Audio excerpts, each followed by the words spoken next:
When I first wrote a short abstract for this, I said I would talk about dispute, and I will talk about disputes, but perhaps in a somewhat more muted manner than I first thought.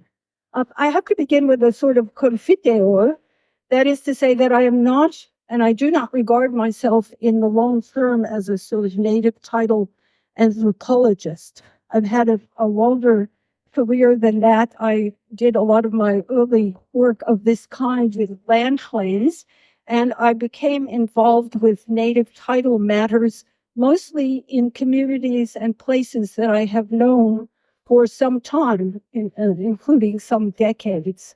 And that was the way that I preferred to do it. Since then, I have become involved in a few native title matters in places that I didn't previously know, and it's been very interesting and very eye-opening. But my general preference has been to do things like that where I know the landscape and the people.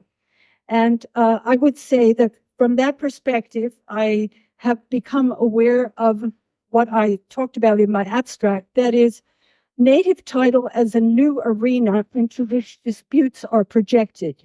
And the disputes themselves being generally, in my experience, a very long-standing and very sedimented and constantly acted and reenacted over long periods of time. So that's the sort of position that I'm coming from. I also, in thinking more about this, have asked myself the question, how many of these disputes are mediatable and how? And so that's the last part of my talk I hope to come to. That is, what have we learned? What sorts of things provoke and continue disputes? And what, if anything, can we do or say about it? There's another theme that sort of emerged in my thinking about this whole topic. That is, I see towns as places of especial challenge for claims of connection, directly relevant to the native title issues. Towns are places of disrupted connection, in my experience. And so what I want to do through the paper is come to 2 or 3 examples of this, and then leave you to reflect on that question, whether you know towns and what circumstances you've seen there, and the way in which they are perhaps drivers of disconnection, of disrupted connection. That all comes from my long-term experience. I've done most of my longest-term research around a town in the Northern Territory, Catherine. And so that experience has led me to wonder about what are the longer-term drivers that provoke disruption, and what might we do or say about it. I want to be clear that most of the examples I will give you of towns and disrupted connection come from northern and more remote Australia. There is the issue of other regions, other kinds of places, and I would invite your comment at the end, because it may be that I am looking at a number of towns that were developed during a particular social and historical period, and they all have certain kinds of commonalities.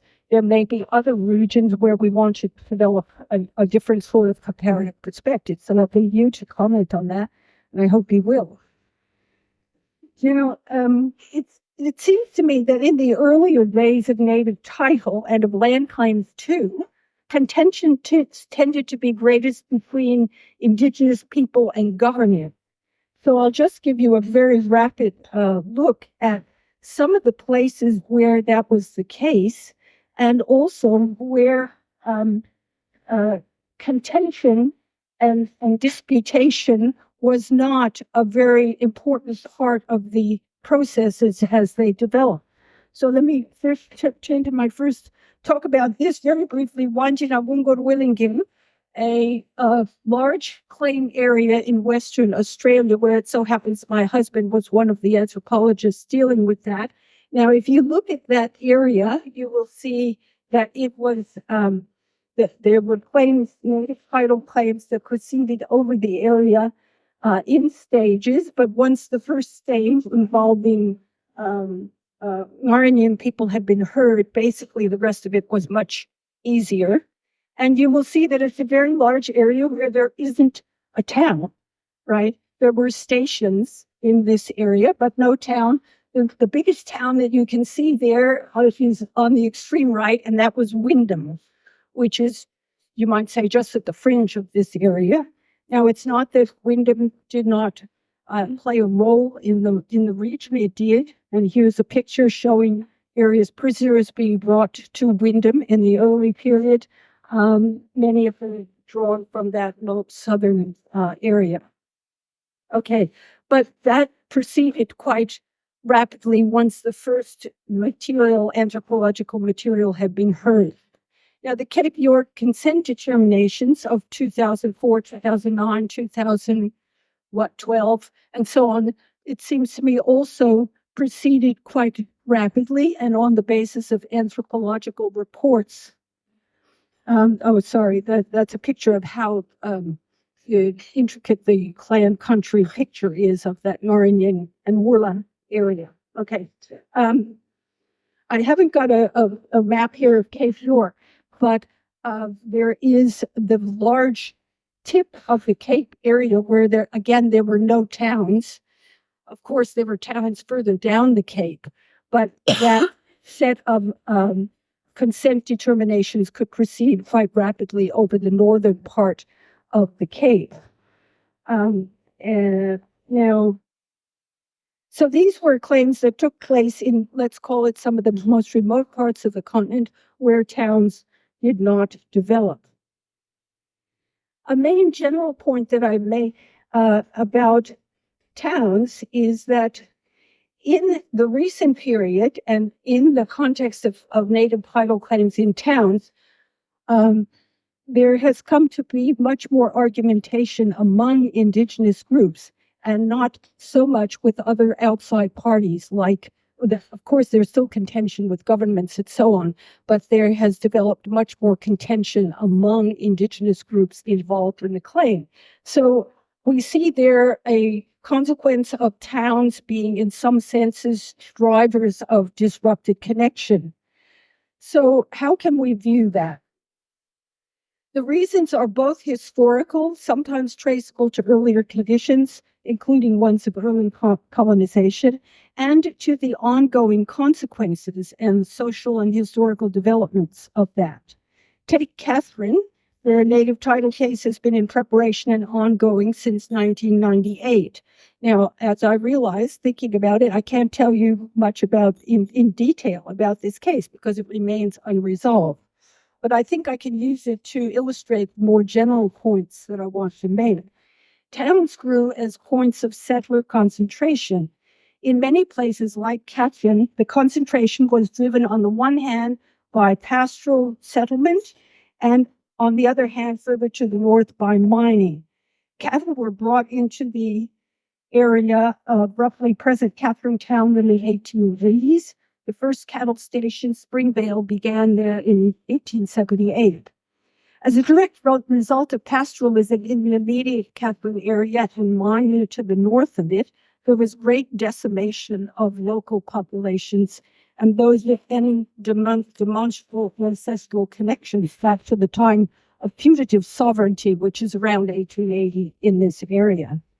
But there do remain some people who can claim connection since effective sovereignty, and that's because with the establishment of cattle stations, there was some disruption, but the only recourse that some of the survivors had is to come into those stations, and some of those people are ones who can trace their ancestry back to the time of effective sovereignty in the Catherine area. Let me consider the historical period a little bit further. In relation to this venerable gentleman. Well, in Catherine, the first and principal pastoralist in the immediate area and the establisher of Springvale was this man, Alfred Giles, who also made himself the justice of the peace. He was the early trialer of sheep pasturage, and he also had cattle. In the attempt to introduce herds, he was involved in subduing people mainly to the south and west of what is now Catherine Town. There was an immediate conflict of interest, as you may be able to see, inherent in the roles that he took on as pastoralist and justice of the peace. He happened to have kept a fairly detailed diary of his activities, but in those diaries, there are lots of telling silences about what happened and so on once Aboriginal cattle spearing was detected and so on. So I think we can read those silences with a fairly sophisticated way.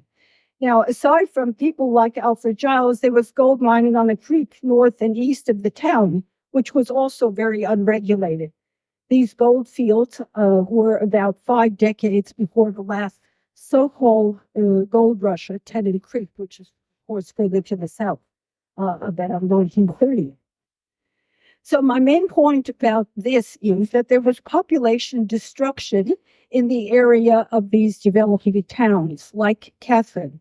There remain a few people who can demonstrate long-term connection to the area. That's because they participated in this process of being hassled, harassed, killed, etc., in the development of cattle stations, but then coming back in and finding their sole point of protection in being around those cattle stations. Now, that's the story, and I'll come back to it again, of one town. This contrasts with some other towns, like Alice Springs. I don't want to dwell on that because that's not an area I know as well. But I would say that there were some mitigating circumstances in Alice Springs. We have a fairly large Aboriginal presence and recognition of Aboriginal entitlement in Alice Springs that had never been the case in a town like Catherine. Why is that? Well, I think that there was an early period in the 1870s and 1880s when there was a lot of that early destruction, the Barrow Creek Massacre, and other things. But change can be gauged by the period at which Frank Gillen, for example, took over as telegraph station manager in 1891. He became basically administrator of Central Australia. He became the sub-protector of Aboriginal people. There was a process of getting rid of a highly disruptive police force, which was led by Wilshire, a notorious policeman. An Aboriginal reserve was created around the telegraph station where people were fed and got rations. There was also the very important factor of the Fink River mission pastors of Hermannsburg, who were a constraining and conserving institutional force near Alice Springs. So all these kinds of influences, including mission influence and moderating reserve formation, were entirely lacking in the Catherine area. There were no missions there, and there was very little constraint on people like Alfred Giles in the early period. So I just want to introduce that as a bit of a contrast to the Catherine town. Now I'll come back to Catherine. I should have been showing you some of these pictures, the Hermannsburg mission, which you know, Constable Wilshire, who's very notorious. I imagine you've all read something about him. Now, here's an NT location map showing you the couple of towns I've been talking about or want to talk about. Right in the Bitsville, but maybe you can see Catherine there and Pine Creek. And I will talk about both of those again. Now, there was this space in Catherine opened up by colonial occupation of two kinds. The cattle stations on the one hand, the mining activities to the north. Into that space, there came and have come over decades Indigenous people from further afield. This process has occurred in stages. It's still ongoing, and it was very much affected over time by the contemporary political economy, the regulations, and the management by people and institutions of Aboriginal people. So in the growth of Catherine, besides the developments of communications, hotels, and generally a town service center on the pastoral fringe, a tin mine some 60 kilometers away to the east of that developing town grew from the early 20th century. And this was Marranboy, which perhaps you could see there. just, which was an entrepot for arrivals of people from southern Arnhem Land. Now, hundreds of Aborigines from southern Arnhem Land occupied this area from the early 20th century until the 1950s and into the formation period of post-war settlements. A reserve was declared at Baranboy. The administrators were very keen to keep the some 1,200 Aborigines who were camped around that mine site from coming into Catherine and going to other cities and towns. So there was declared these boundaries with the purposes of management and containment. Miners on the field continued to employ some Aborigines into the 1940s. Post-war, settlements were formed early Bambili, which is now Warunga or Warunga, as people say incorrectly. And again, there was this large effort to keep Aborigines from going into towns and cities. There's been continuing slow movement of those settlement populations into and around Catherine Town over the succeeding decades, with families from further afield establishing beachheads in town for purposes of schooling, medical visits, jobs, and other reasons. So there is this situation there, a small number of people who can trace ancestry to the approximate time of effective sovereignty, and a larger and more mixed number of people who came in largely post-World War II when the administrative regulations loosened up a bit. Now here's a relevant point to native title. There was great loss of connection to the original areas from which those people from Arnhem Land came. In other words, a lot of them came in from the river systems in central Arnhem Land, and over time lost connection or effective connection to the areas from which they come as they migrated into Baranboy and settlement areas. So this is just a map stolen from our old friend Ronald Byrne. But anyway, it shows you just on the right-hand side this sort of Arnhem area from which some of those people came. Okay. So this large in-migration of, let's call them generally southern and central Arnhem Landers into Baranboy and then subsequently further into the town area, which is still ongoing, as I say, today. There was also significant effect over a long period of time, over decades, on the rise of a part Aboriginal population from mixing with railroad workers, miners around the town, and works camps. Now, a lot of those people in the earlier decades of the 20th century tended to be moved to institutions, to Darwin for work, and so on. Some people of Indigenous descent of this sort have subsequently sought to reconnect with other people at Catherine, often with only small clues or somewhat vague ideas of their provenience and groups of origin. So there has tended to be a much more generic and kind of floating use of language group names and so on, as people use those to try to connect with relatives in the Catherine area. Many people of those who have been taken away and those who have gone away have had a difficulty finding people and families and groups of origin. Now, there is some contrast with, here's a Catherine Town map before I pass on to Pine Creek, and I just want to show you, you see the Stewart Highway passing right through the town. Well, one thing that's important about that is that right next to it, there is a railway track. And for many decades, well into the 20th century, to Aboriginal people, that railway track was a notional divider. Okay, so they readapted the sort of railway line to the idea of people who came in from the north who should not, go beyond that line and who should remain on the northern side of it in residence and in their daily activities. And people from further south and from the town and from the west who could go up to that railway line. That remained a kind of notional dividing line for a long time and then began to be eroded as the complexity of town camp development and so on happened in Catherine. Now, there is some contrast with Pine Creek in some of the historical processes at work. Pine Creek is to the north, 90 kilometers from Catherine. It's a much smaller town.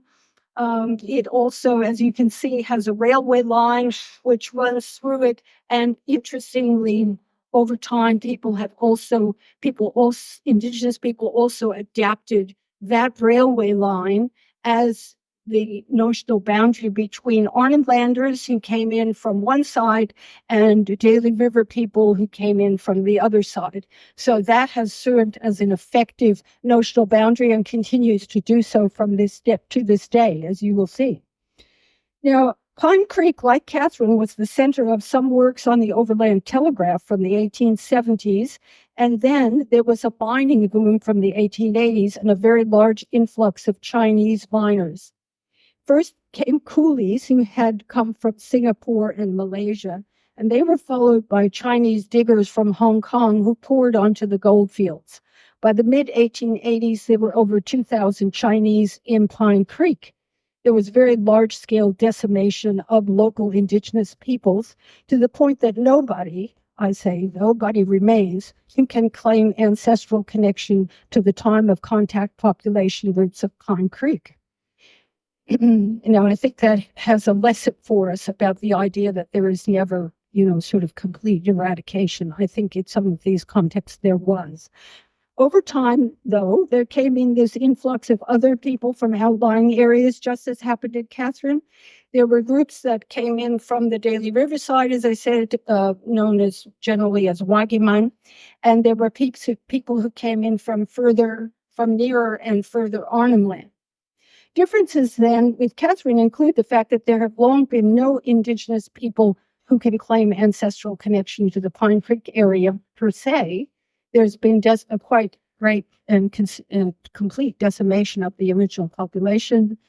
But social relations between Aboriginal groups coming into the town have developed gradually over decades with a number of intermarriages that occurred quite early and interactions of key Indigenous personalities with resident non-Indigenous people as well. And these have tended to be positive, relatively positive. So,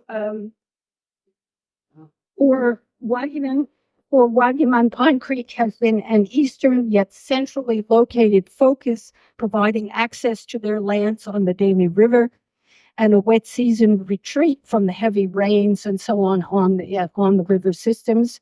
For the Jawoyn, so-called Jawoyn and Miley people who come into Pine Creek from the northern and eastern side, Pine Creek remains a highly strategic point. It remains a point of access to some of the cattle stations on which they used to work, to some important parts of their own country, and so on. Now, recently, I just want to show you a couple of things as we go on more about the Pine Creek camps. In Pine Creek, consent determination of 2019 has seen the Wagiman on the one hand and the Jawoyn on the other deemed native title holders in Pine Creek. So this was a consent determination. It did not, therefore, have all the stringencies of a litigated decision.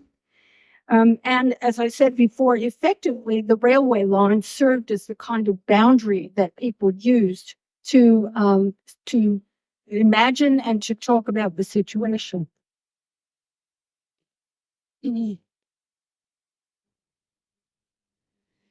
Now, what sort of post-frontier consensus developed in Pine Creek? What enabled the situation to reach that kind of friendly consent determination? From the time I first knew Pine Creek in the 1970s, there was an understood division of the town into roughly this north, south, east, west line along the railway line. The division, however, was somewhat notional and prescriptive and didn't actually reflect completely the social situation. In fact, the population of all the camps in Pine Creek was somewhat more mixed than that notional use of the dividing line. So if here you see there's a thing called the town camp. Take notice of that, which is on the north and eastern side of the railway line. And there's a thing called Kybrook Farm, to the south. All right. If we look at the camp populations, we discover, and this comes from a work by Jackie Wolf of 1987 on Pine Creek camps, which was oriented to housing questions. Okay, if you look at that, you see that there are said to be 8 Wagiman, the preponderance of Wagiman at Highwood Farm, that one to the south, and there is said to be a preponderance of Miley people, north of Arnhem Landers, in the town and town camp. But you notice that the division is by no means, absolute. And in fact, there were some early and important marriages that were made across the Daly River Miley Jowan line.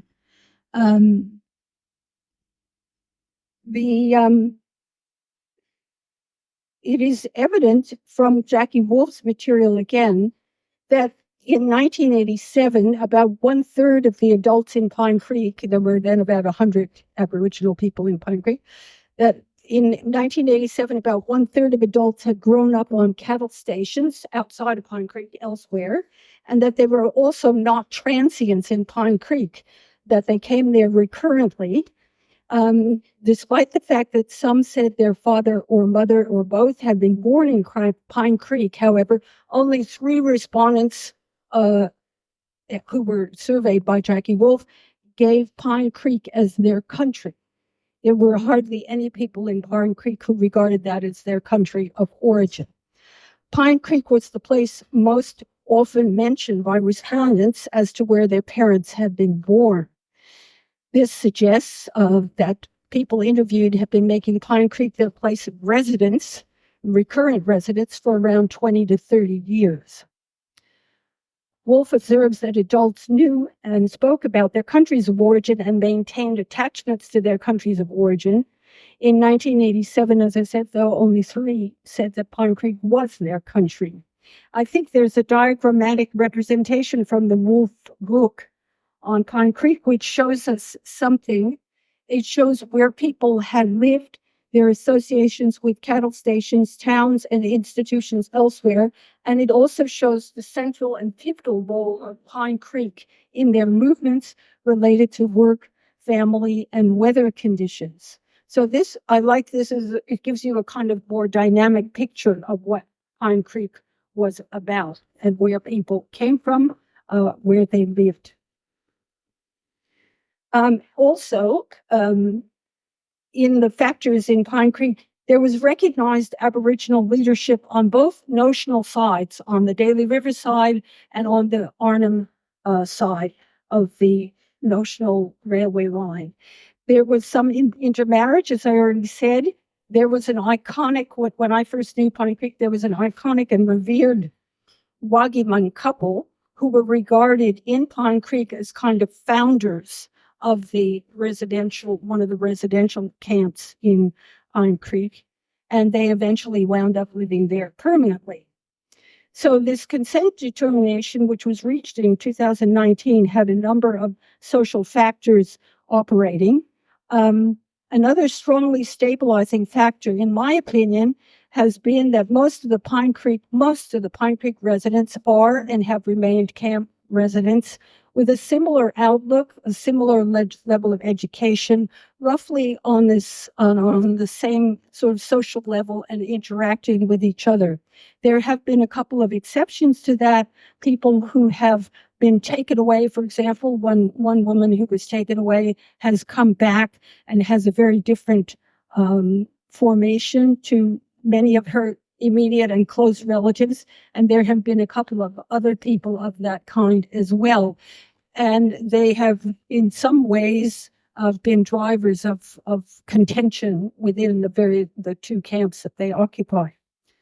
Another stabilizing factor, I would say, in Pine Creek has been the smaller scale and mostly mining occupation of the white population, especially in recent decades. Early contact violence, which, as I said, was quite complete, gave way to considerable levels of interaction and mutual knowledge of Indigenous and non-Indigenous people around the town with workers and local residents. Certain Aboriginal families worked for for example, the local butcher. They became strongly associated with particular non-Indigenous families.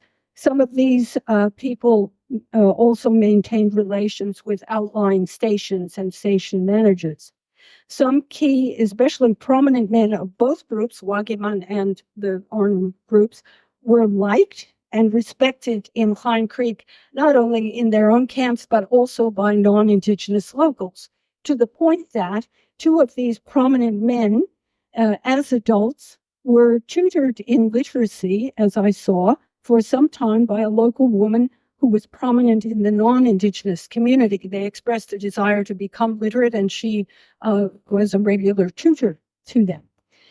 There was also a local general store run by a Chinese family, which dealt on relatively friendly terms with Aboriginal customers and knew them well. Okay, so there have been quite a number of these factors, which I've tried to roughly outline, which I think has led away from that picture of early decimation, complete destruction of the Aboriginal population, into a stabilizing and a more consensual situation as between the two groups that came in from both sides. Now, I'll give you a final town example of Halls Creek, which is a town I've only visited, I don't know well, but the township of Halls Creek has the element, I would say, of colonial depopulation of the original town area.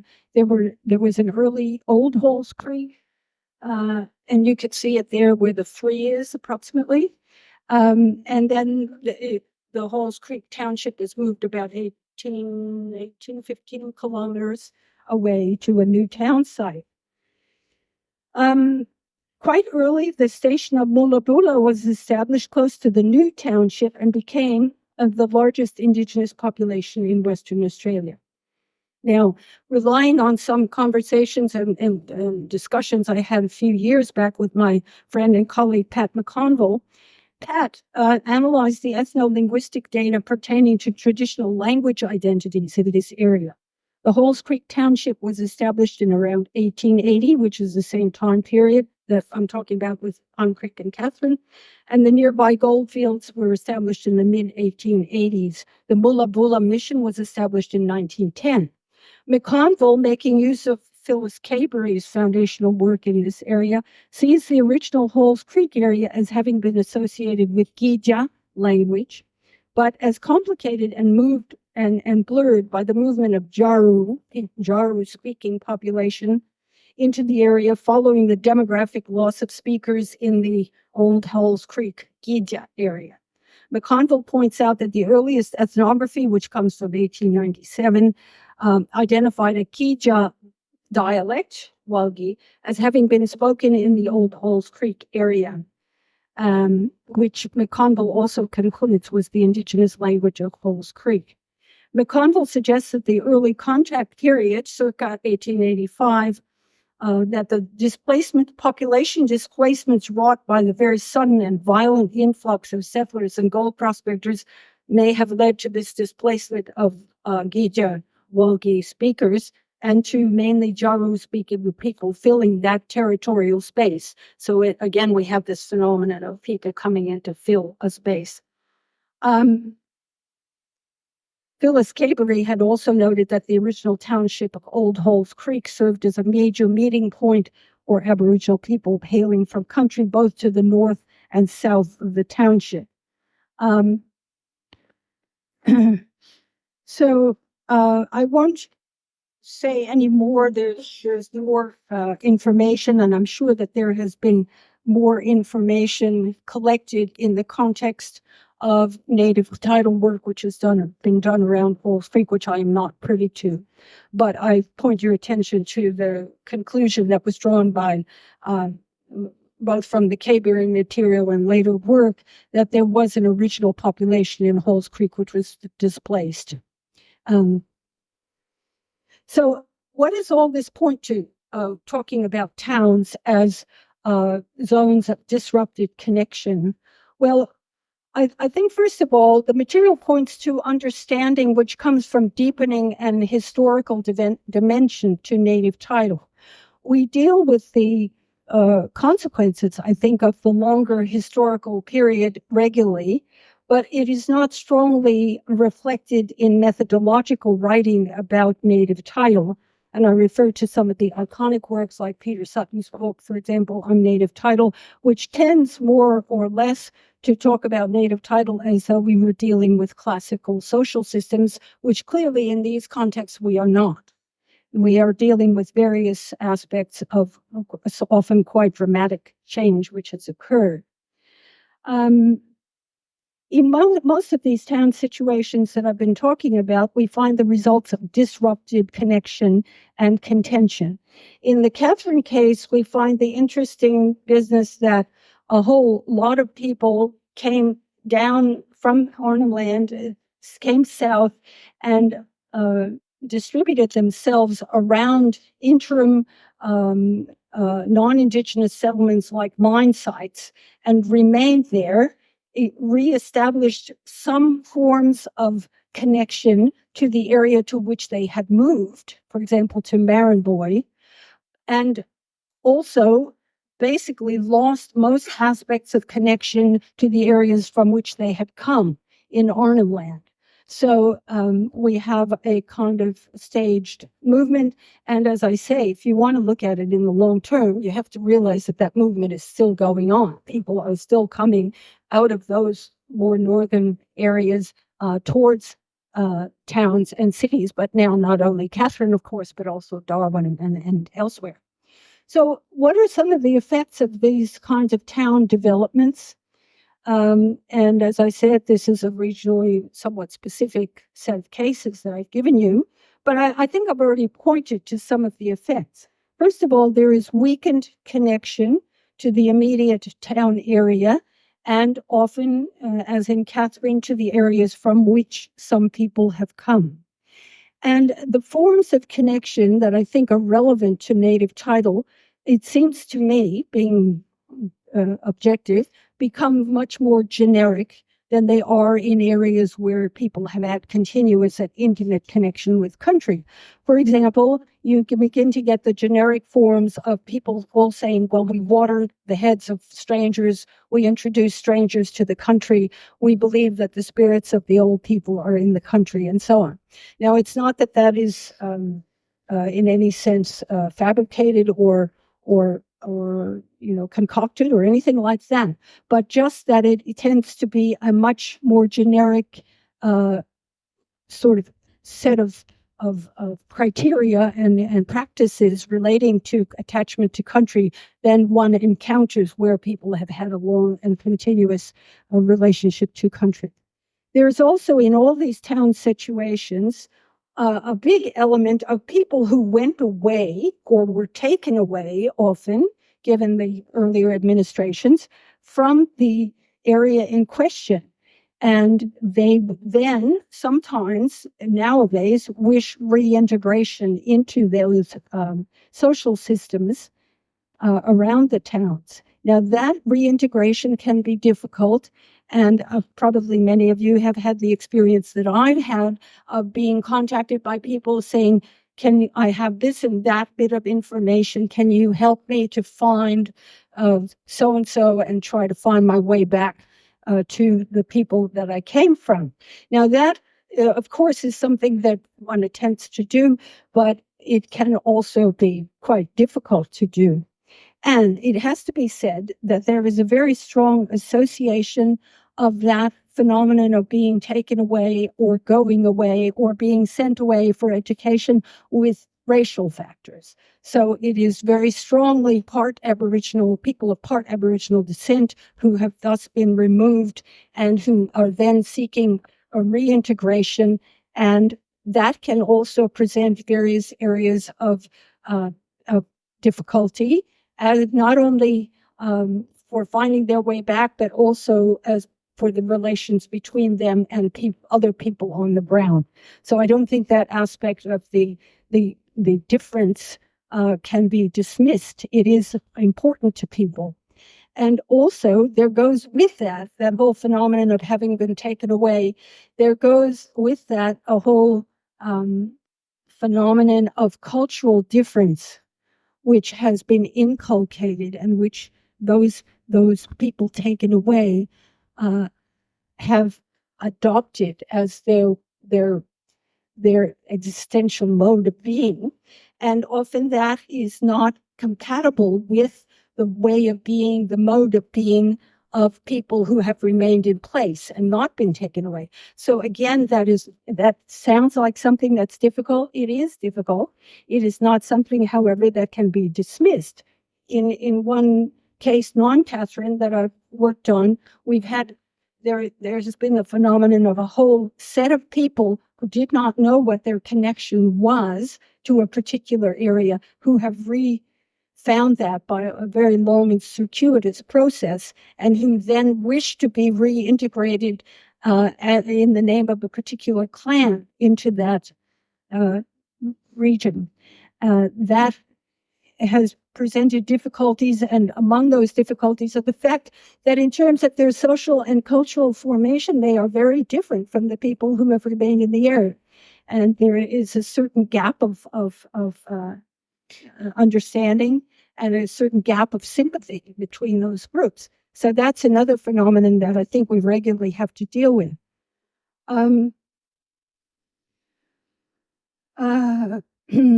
The long and the short of it is, for native title, I think that the areas where towns, I'll return to the town feature, the areas where towns have developed tend to become areas that are less storied, that are less replete with the kinds of indigenous forms of connection that we can know from other areas. Again, it's not that people can't present these as forms of connection, but they tend to be somewhat more generalized, and they often tend to be contested by other people. There is also this phenomenon that I've mentioned, that in the returning populations, in the people who come back, there is often this sort of element of biculturalism, which means that there is a considerable difference between people on the ground and the people who have come back. And in my experience, again, it is often some of those people who have the much greater bicultural expertise who tend to find themselves either taking on or being pushed into taking on sort of spokespeople's role, and being the people who speak up in meetings and things like that, and thus taking on some of the burdens of that kind of leadership, but also finding themselves to some extent being seen as overreaching in the local context and being disliked for that. So that's another phenomenon, and I've recently had to write a report which is exactly about that kind of the thing going on. Now, to return briefly to my discussion of Pine Creek, where, interestingly, and given the early destruction that I talked about, there has been subsequent recalibration of that social situation. There have been people who've come in from either side. They've long said, and their elders said, that they were not from there, right? But that has also meant that there had not been in that older generation any contention about the originary status of those groups there. They knew they came from the Daly River. They knew that they had come from other parts of the country. But there was the establishment of new forms of connection between those groups and, to some extent, to the non-Indigenous population in Pine Creek, which I think was an interesting phenomenon and a feature of the small scale, perhaps, of that town setting. And there have also been these sort of stabilizing founder couples in the Aboriginal population of Pine Creek. Most of those founding couples, so-called, as I call them, are now deceased, but I think they had a very significant impact on the development of social relations across camps in Pine Creek. I think I must leave it here. I'm very waiting for